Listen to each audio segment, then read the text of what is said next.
السلام عليكم. بغرير بالقمح الكامل والخميره البلديه. شوفوا ما شاء الله كيفاش كيبان مثقب وخفيف وهشيش كيحمق، ما فيه لا مذاق الحموض هاد الخميره البلديه لا والو، بالعكس جا بنين ولادي كلاوه وعجبهم، واللي قالت لي بنتي ماما في المذاق ديال الاكل الصحي. استعملت 420 غرام ديال الطحين الكامل، غنحط لكم في الوصف العبار حتى بالكيسان. من بعد زدت ليهم 400 غرام ديال الخميره البلديه. هنا عندي الخميره البلديه ثقيله شويه صراحه، كنصوب هاد الخميره البلديه باش نعجن البريوش. ساعات تبدل ليا البلان وانا نصوب بها البغرير. من بعد زدت ليها الماء بدرجه حراره المطبخ، تلقاو في اسفل الفيديو كميه الماء بالغرام وبالكاس، وطبعا كميه الماء على حسب الطحين واش كيشرب ولا لا، وعلى حسب الخميره واش ثقيله ولا خفيفه. هنا مثلا بنت ليا العجينه ثقيله، زدت لها نص كاس الماء صافي. عاودت رجعتها طحنات مره اخرى حتى حصلت على هذا القوام بحال هكا. هذا هو القوام اللي بغيت. صافي سديت عليها في الترموميكس ودرت لها برنامج تخمر 37 درجه مده ساعتين.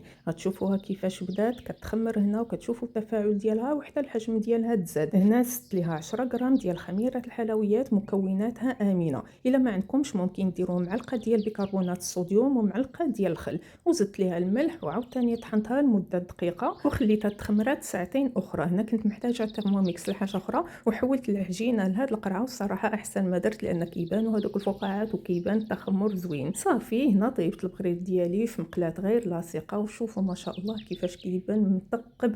ما تخيلوش شحال كنت فرحانه ملي كنطيب في هذا البغرير بالقمح والخميره البلديه، لانني كنصوب لوليداتي واحد الحاجه كيحماقوا عليها وعزيزه عليهم، وضميري مرتاح انني كنعطي لهم حاجه صحيه وما غضرهمش. ما تنساوش اختياراتنا اليوم هي صحتنا تغدى.